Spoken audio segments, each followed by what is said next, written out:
What's up? So an idea you'll hear a lot these days in America is this idea of support our troops. And within it, there's even sort of a concession that even if you don't support the war itself, you should support our troops.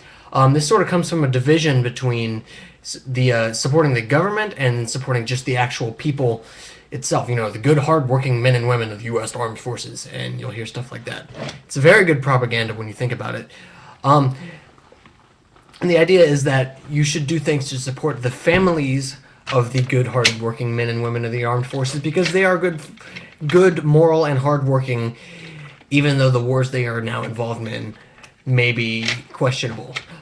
This is, I guess, it's a reasonable ideology. I mean, it's not the worst, but I think it's invalid, and here's why.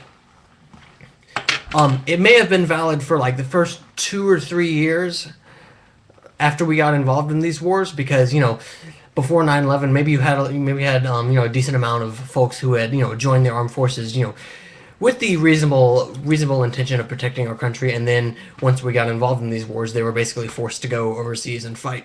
So, and I do acknowledge like having someone fighting overseas can be a hard toll on a family and stuff.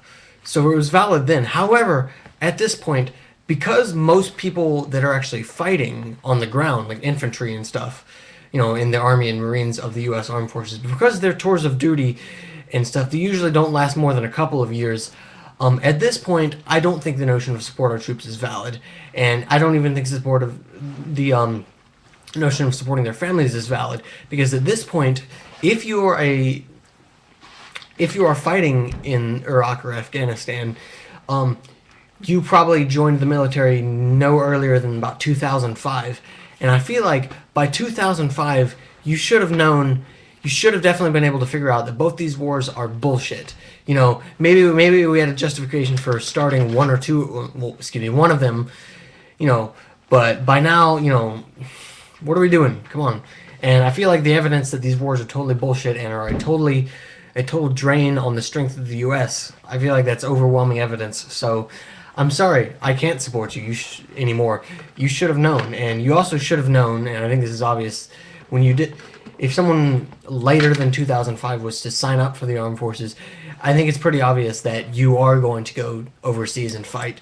And as I said, I think the evidence that these wars are just not good at all should have been overwhelming. So, I do not support the more. I mean, it's not like I think all people that are in the military now are bad people. However, I will argue strongly against their moral and life decisions because of that.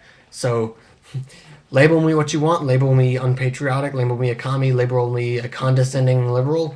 Whatever. But I don't support our troops at all. Not even their families. Let me know what you have to think. I'm interested to hear. See ya.